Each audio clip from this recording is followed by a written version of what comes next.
Hello, and welcome back to Prince William Public Library's hosted events with me, William Galaini, author and narrative designer. And today we'll be talking about specifically how to write relatable, interesting characters. Um, this is a fine art that requires a lot of nuance and attention and empathy, and it's never an easy task if you're doing it right. So we're going to take a lot of characters that you're familiar with from other sources. We're going to examine them, and we're going to see how they're represented and what makes them compelling. And then we'll see how you can apply what you've learned from those characters that everyone knows about to new characters that you yourself are going to generate. So here we have just a bevy of cartoon characters. And I picked cartoon characters as a good way to leap off with this, is because so many characters we're exposed to when we're young, under the age of 10, become formative in our templates for people that we encounter personality-wise throughout our lives. You know, everyone can look back and say, hey, I remember a guy who was as annoying as Woody Woodpecker, or, you know, everyone knew a Mr. Flanders who lived in the neighborhood. So we can always kind of connect with these characters. You probably recognize maybe a third, maybe a fourth of the characters running around here. I recognize about a fourth. I mean, Wonder Woman top center is pretty obvious to me. Wally top left, and Wallace underneath Wally is another big one for me. Also, I'm a huge fan of the Lego Movie, so there's Lucy Wild Style down there in the lower left quadrant. But how the characters are presented, how they look, how they appear, and how they move is just a minor facet to what we're dealing with here. We're going to be dealing with the characters' motivations, what they say, what people say about them, how they act, and how that might be different from what they say. But the big part of this all is so that when you produce a narrative, you can have a character arc.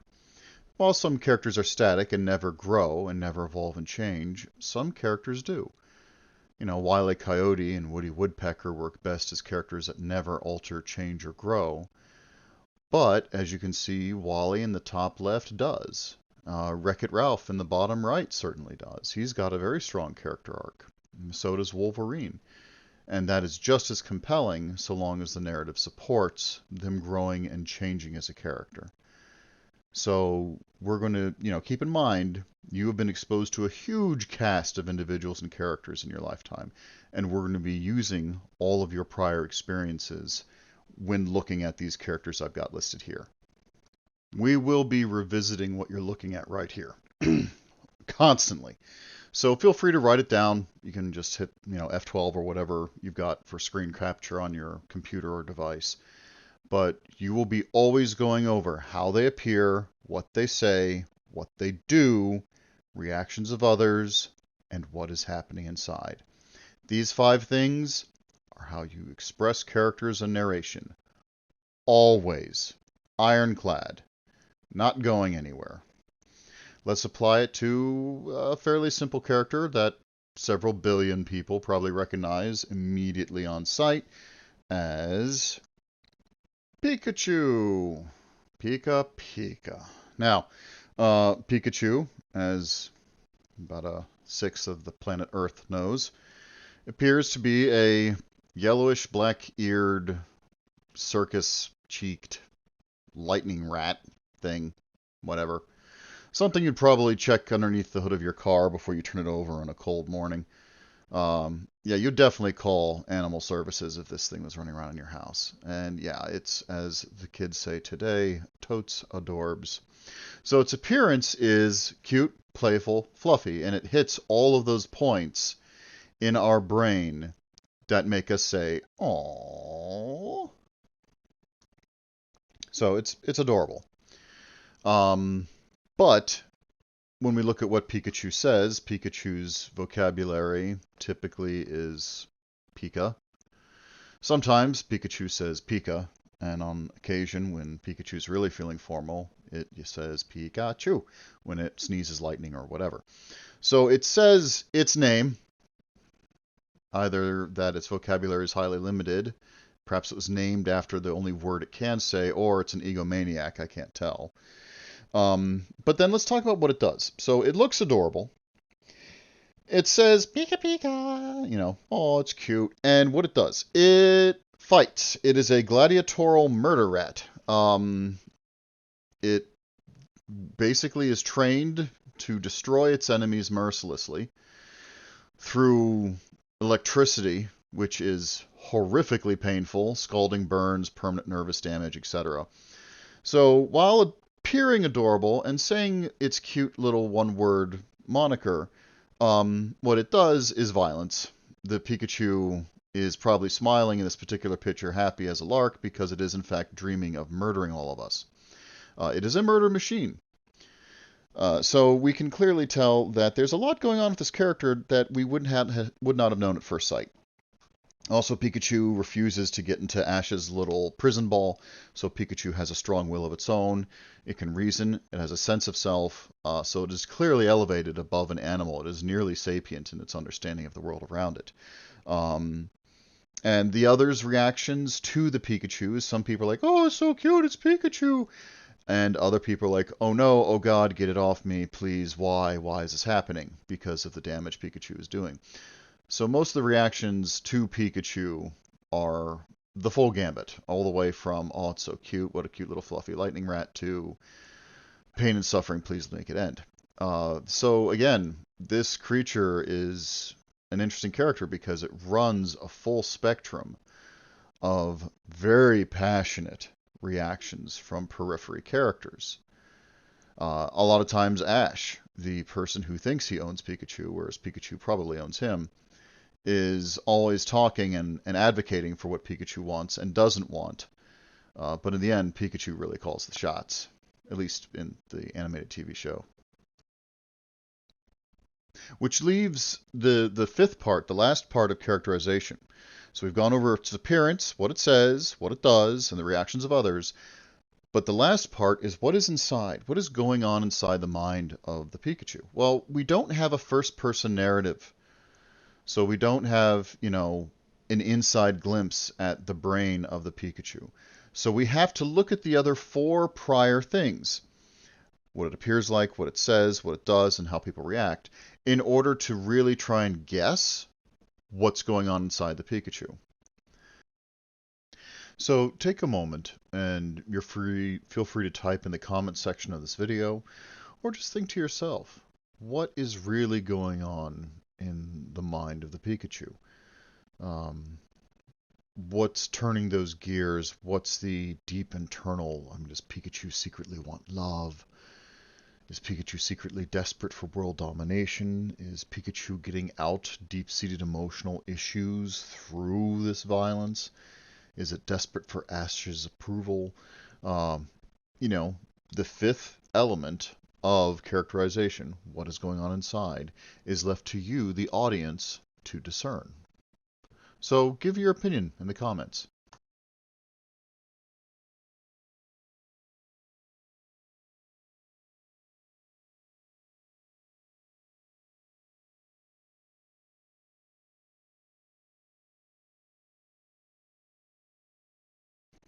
Okay, so now we're going to move ahead.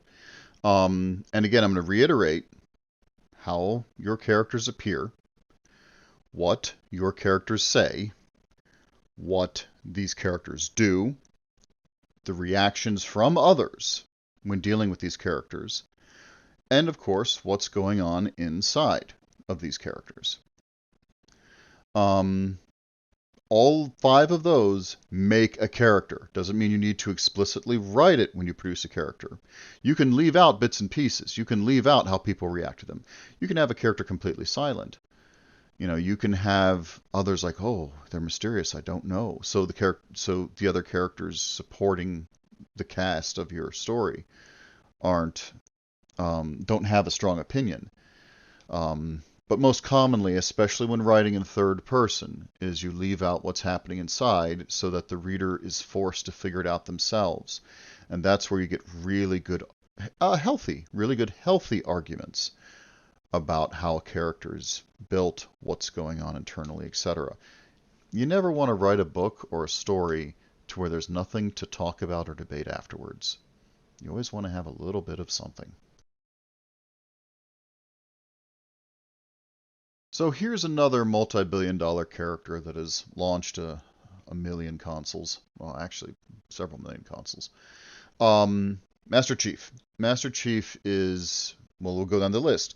What they appear like. Well, we rarely, almost never, see Master Chief outside of his tank-like armor. We do know that he is a genetically modified state ward, which means he was a child raised by a military nation. And basically he lives in that armored suit. He sleeps in it, he defecates in it, he cries in it, he breathes in it, everything. He does not leave. So he appears like a turtle-shelled combatant. And then on the rare occasion we get to see the vulnerable inside of that shell. He is completely albino with absolutely no pigment exposure and no hair. No hair, no personality, no nothing. He's basically looks like a proto-human carved out of alabaster because his actual skin has almost never touched real air. So that's his appearance. What he says. He's got a gravelly voice. It sounds like a tar pit has been smoking. He usually says gruff, simplistic, direct one-liners. He's not a gentle speaker, but also he's not hostile either. One thing I found interesting as the games progressed is that he has a considerable level of gentility. He's very gentle and respectful towards both civilians, compatriots, especially the innocent. And I like how that has always been sort of in his nature and never been reinforced by his surroundings. It's just how he is. And what he says is he says things in obedience to his orders. If someone says, Master Chief, go protect this thing, he'll be like, got it, and he'll go do it. He is typically a very obedient man who is very compliant with both authority and what he deems as necessary. Now, then we go to what he does. We will start to notice a pattern here. Because the past two characters we speak of are based on video games, they have to be very action-oriented in order to engage the player. Master Chief is also, much like Pikachu, a murder machine. He kills, saves a bunch of people, and then goes right back to killing. That's basically what he does. He typically obeys orders, but when not, he obeys his strict ethos. He has almost a Kantian perspective on if he were to do something wrong, then he was giving permission to everyone else to do something wrong, therefore he won't do something wrong. Despite the whole masculine machismo that follows him, that quiet stoicism, Master Chief is clearly an ethical individual. The reactions of others are respectful. Fellow compatriots and soldiers salute him. Enemies also either fear and respect him, oftentimes both. His enemies will be like, yay, it's you, I'm glad it's you because I respect you, now we're going to have to fight and die. So it's that typical kind of reciprocity of respect exchange between adversaries, the reactions of others. But in the end, once again, like Pikachu, we as the audience rarely know what's going on inside him. And the fact that we don't even see his face, whereas Pikachu, we get some facial expressions. With Master Chief, we get nothing. So it makes us, the game player, the narrative experiencer, have to fill in that blank. We have to try and interpret his body language, what little he has, as to if he is angry, upset, sad, despondent, etc. And oftentimes, a lot of people, mainly the fans of Halo itself, will debate about what's going on inside of Master Chief's head during cutscenes or during particular events. And of course, and I'm not making this up, at your local library, there are about 40 novels based on the Halo franchise. 40. A lot of which are about the periphery characters. Very few, only about 6 of them, actually are about Master Chief. Because in the end, keeping his character mysterious to the reader or to the player makes them more engaged. So you can see that there's definitely method to the madness of not giving everything away with your character. Appearance? Sure. What they say? Sure. What they do? Absolutely. The reactions of others? You can definitely work with that too. But hiding what's going on inside of them, especially again in third-person narration, can work quite well. And in Master Chief's case, it's made him a very successful property for Microsoft.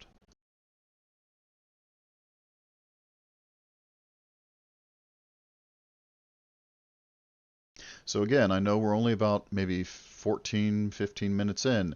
You're going to get tired of seeing this, but I'm going to keep bringing it up. How they appear, what they say, what they do, reactions of others, and what is happening inside. Make a graphic organizer of it. Draw it in little boxes on a notepad. You must apply this whenever you build a character, even if you don't intend to change the character. Even if it's a simple, boring character like Bowser. Or Mario. Mario is another character that has almost nothing going on. You still have to have some layer of those 5 things present in order to make sure your audience is engaged. Speaking of audience engagement, this is not my generation's game, but when this game came out, many of my students when I was teaching were just blown away with it, deeply emotionally invested. So, those of you might recognize that this is a game called Undertale, and you might recognize particularly the character sitting in the chair doing the reading. Now, I'm not going to go into the 5 elements because so far it's been I do, I do. Now it's going to be you do. So I want you guys to type off to the side or wherever the comments might be. Of course, the appearance is obvious. What they say, what they do, the reactions of others. But that 5th one, that inside. Now, this character does overtly state, they flat out say what's going on inside of them. But there could be a bit more going on, or we don't learn that until near the end of the narrative of this game. So please, again, feel free to mention in comments what you think was really going on inside of this character. But it would also be really helpful if you comment about how you validate your observation. What specific clues did you experience in the narrative of this game to support your determination of what was going on in her?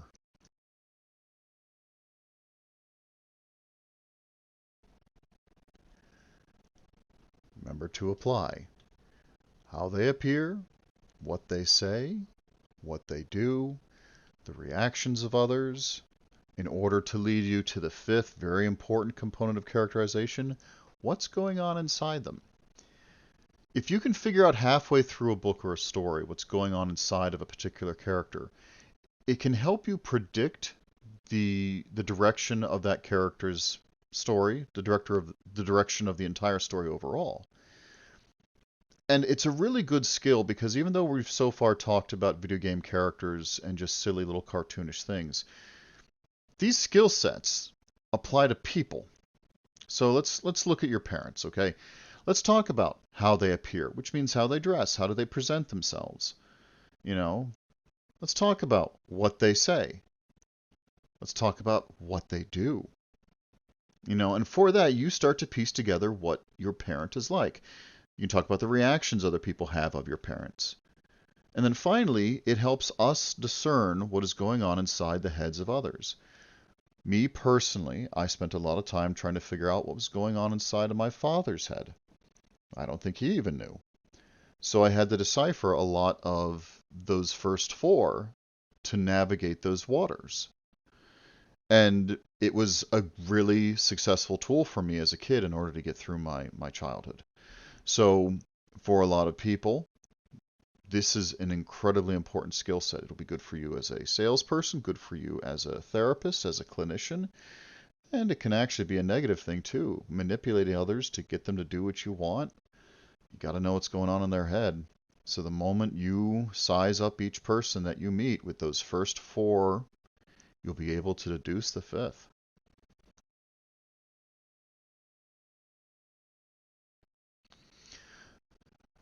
So here's going to be another one. Black Panther was a multi-billion-dollar juggernaut that hit the scene. Massive impact. Now, Black Panther as a comic book character was always popular, but certainly not like Batman or Iron Man popular. But the big reason why this character captivated a lot of audiences right out the gate was, aside from this beautiful setting, it was his appearance. He is a black man. He is a black man who is not falling victim to the overwhelming heap of stereotypes, both perpetuated by Western civilization and also, funny enough, from portions of African civilization, and especially of Eastern civilization. People in Southeast Asia have a very specific idea of what a black man is. And Black Panther is not that. He is just very much an unapologetically African power. He is a paragon. And because he not only is a paragon on the front of ethics and tactics and approach and how to deal with problems, he's also a compassionate person. The thing I find interesting about Black Panther is what he says. His words are usually wisely picked. He doesn't lash out in anger. I mean, he'll be frustrated and hurt, but he's not going to say things he can't take back. He won't speak out of vengeful pettiness. What he does is he will commit acts of violence, and if you notice from watching the Marvel movies, his character arc starts him off as being a vengeful man, but he gets over it. Part of his arc is to let that part of him go, and so he steps down the violence he perpetuates and focuses more on building and maintaining the safety of his people. The reactions of others. He is hated by his enemies that wish to use power for ill. So the fact that bad people are his enemies speaks well of him. And he's respected by people who seek to do good. So again, he's the way other characters react to him are very clear indicators of his ethos.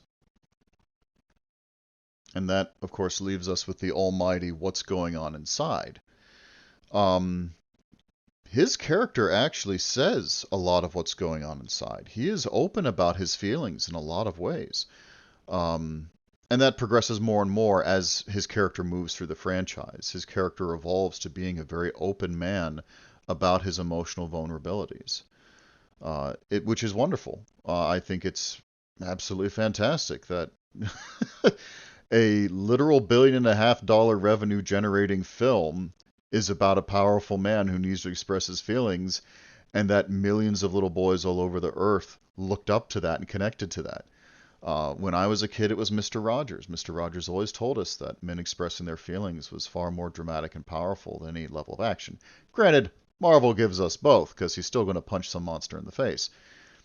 But, long and short of it is, as a character goes, the fifth one isn't left to be as much a mystery as we would typically expect it from, say, Pikachu or Master Chief, because T'Challa is very open about how he feels, what he worries about. If you need a refresher, I strongly suggest you watch the movie Black Panther again, especially the scene where he is conversing with his father in this ancestral realm, where he flat out calls his dad out on something terrible that he had done. Not unlovingly, just with frustration and hurt, and that now it falls to T'Challa to fix a crime his father had committed. And here we go again. How they appear, what they say, what they do, reactions of others, and what is happening inside. I know it's boring. I know you're tired of seeing it over and over again, but I will drive this into your skull. It is so important, not just for a writer and anyone who produces any character ever, but it's important as a person to be able to make these observations and deductions. To interact with other humans, you must have these 5 things down.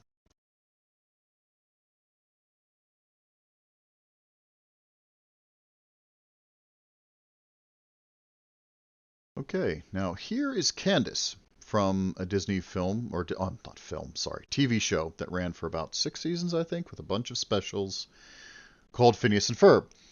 Now, it's not named after her, but to me, Candace has always been the most important character in the show because she holds together a lot of Phineas and Ferb's shenanigans.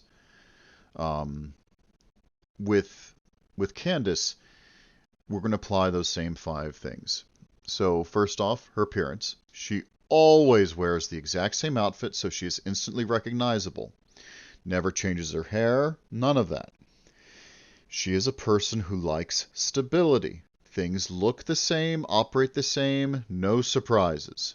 It's one of the reasons why she's always dressed exactly the same, and she even mentions this. Going to what she says, she often talks about how things should just be stable. Nothing exciting. When there's a social event, she gets highly stressed about it. She talks about how she doesn't know if she can make the right or wrong decisions. She has considerable social anxiety and general anxiety. And she's very open about it because she can't not speak about what's bothering her. Now, what she does, she tries to bring order to chaos. If she sees something going on that is too exciting or too overwhelming, she will do her best to, get her mother to see the horrible or wonderful or amazing thing that her brothers are doing in the backyard. She'll do her best to impress her boyfriend. I think his name is Jeremy. But she will also do so while playing it as safe as possible. So Candace definitely is a person who will do everything she can for some semblance of control and stability. Like with her boyfriend, she won't trust that he just likes her. She will try and find some subversive way of proving it. Because again, that anxiety will do that to her every time. Now, the reactions of others. I noticed that not many people ever get angry with her at this. They just accept that Candace is an anxious type.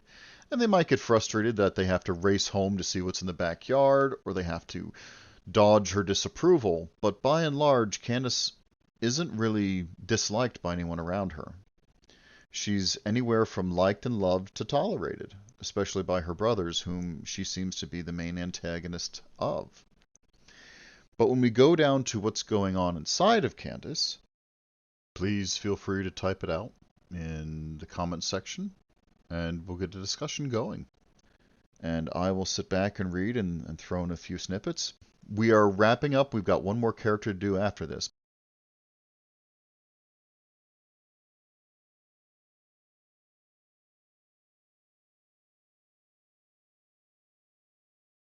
Okay, remember to apply these because here is a challenge. Yeah, I know, right? Well, you're immediately going to think, wait, that's a real person. That's not a character someone wrote. We can still apply the 5 tenets of characterization to this person. But more importantly, I've never met Abraham Lincoln, nor have you. So we have had to piece together what this man was like through those first 4 of the characteristic, or those first four character traits. So, for instance, we have pictures of him, so we can be like, okay, he's human, he's bipedal, he's Caucasian, he's a weathered man, he is tall and lanky. We can make estimations like, well, he's got a gentle face. Doesn't mean he's a gentle person, just means that his expression can be gentle.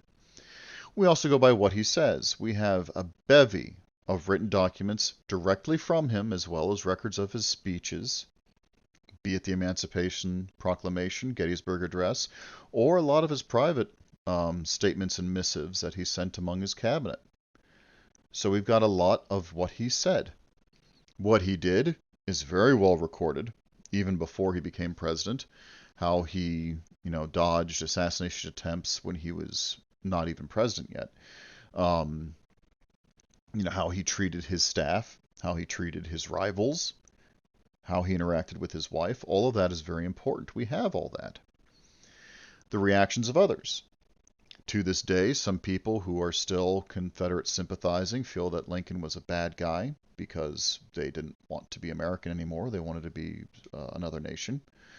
People who are racists hate him because he ended slavery. And there are some people, certainly on the fringe, who still want that in America because they're evil. Therefore, again, much like we had seen with T'Challa, if evil people are your enemy, odds are you're a good person. But also, The reactions of others is some people debate consistently, was he an effective president? Did he run the war as well as he could? Was he really, how racist was he? We always see him as this great emancipator, but he himself was racist in many ways, partly because of, the letters he wrote and his perspectives and some of the negotiations he made with Frederick Douglass. So in the end, we today have entire scholars, entire branches of academia dedicated to figuring out what is going on in the head of this man. I mean, some people, this is their career, not just perceiving what's going on in the head of historical people, but just Abraham Lincoln. So it's usually not as clear cut as we might think. You might find in school a little paragraph on Abraham Lincoln, but in the end, can you really reduce a person to a paragraph? And the more your characters start to look like real people, or should I say interact like real people, the more your characters are real, the more complex that fifth section will be. I mean, could you be summed up easily? Are you just one of those flat, non-static stock characters? I doubt it. Will you change over time? Will you have a development arc? Absolutely. So while we look at characters like Porky Pig in the top center and see that he's never going to change or evolve, or some characters like Piglet near the top center a bit to the right, Piglet is just a bundle of human anxiety. He is basically a singular mental facet smashed into character form. We ourselves are far more comprehensive than a lot of these characters. They're memorable, they're quirky, they're fun, but again, they can be done better. For instance, Thomas the Train, and the top, if that is Thomas or one of the other trains on the island, that's not a very deep thinking character, but also it's a very simple show that's trying to teach very small, simple parables. You go to Perry the Platypus, however, and there's a lot more depth to him, especially in that his relationship with his adversary, Doofenshmirtz, is a surprisingly affectionate one and tender one. And the interactions the two of them have are surprisingly healthy. We can look all around, and again, there's Pikachu in the bottom center, who's just that smiling, waving murder machine. So a lot of these characters are just as exciting as that board of wood off to the right there. There's really not a lot happening. But when we elevate our work, when we go above and beyond just the trademark type character, like boring old Mickey Mouse, we start to get something a bit more comprehensive. I'm just going to flash a bunch of characters on screen now for you to just pine over and think and apply what we've talked about. And these characters might also be real people. It's just a matter of the characterization that has been applied to them.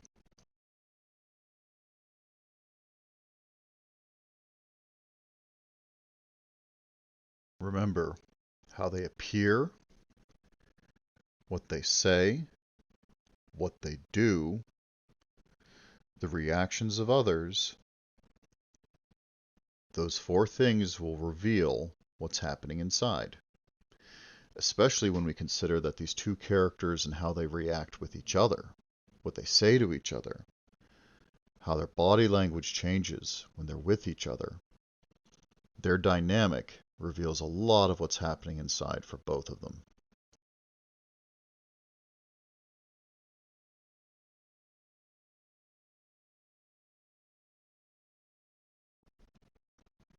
Now, while especially the first book dove into the scenario while leaving out some of what was in Katniss's head, the second and third books put a lot more of that fifth element in there.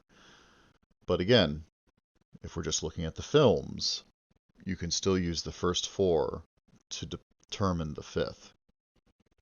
How they appear, what they say, what they do, and the reactions of others.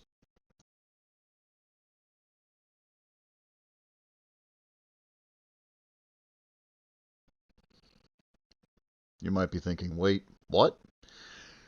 But it's true. Again, much like Lincoln and other people who have moved and shaped history, many people still ponder what the hell was going on in this guy's head. Even people who were close to him never really understood what was happening, what type of mental illness we've tried to use to explain away the actions of him. But the fact that he converted an entire nation to his ideology, at least bureaucratically. Hitler is a fascinating character of history. Doesn't mean the characters need to be good people. But you are going to probably write some villains and bad guys in your time. And you are going to struggle with trying to make them real and dynamic and threatening. And there are a few people I can think who are more so than that guy.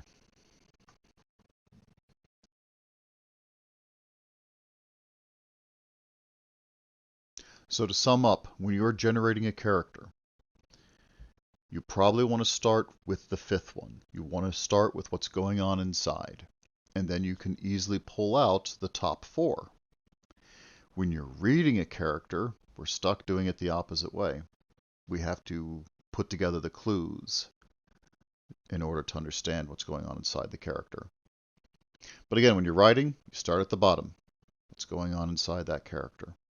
And then you can put together how they appear, what they say, what they do, how others will react to them. So reading from the top toward the bottom is how you operate. Writing, you start at the bottom of this list and you'll work your way up. With that said, I really do hope you take these 5 elements to heart, because they're absolutely required not just for narrative construction, for the construction of characters, but in a lot of ways for the navigation of your daily life, because your life is filled with characters. So please leave comments on any of the characters we discussed. If there's a character that you wish I'd gone over, throw them in there, and I will definitely respond. It'll be very interesting to see what characters I might have considered for this as well. Some characters I may not be exposed to. I always enjoy learning. So please engage in the comments as much as you like. I will definitely get back to you.